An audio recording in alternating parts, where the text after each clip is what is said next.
How to access Google Sites on your phone. Hello guys, this is Atticus and welcome back to another tutorial video. In today's video, I'll teach you guys how you can access Google Sites on your phone.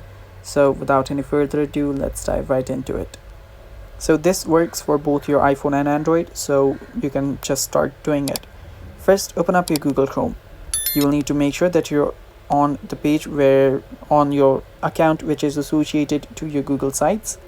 Then all you have to do is search for Google Sites or head over to sites.google.com directly. Tap on the website and it should open up like this.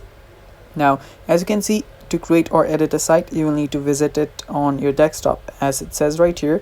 But since we don't want to do that and we want to access it using our mobile phone, we'll simply request for the desktop version of this website.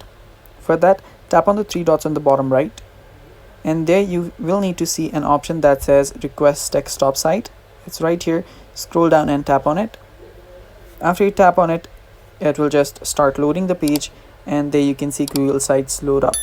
Now you can open up a project that you're working on and start changing stuff if you want to from here, and it's that simple. And that's all for today's video as well. Thanks for watching. Stay tuned for more, and bye bye. Take care.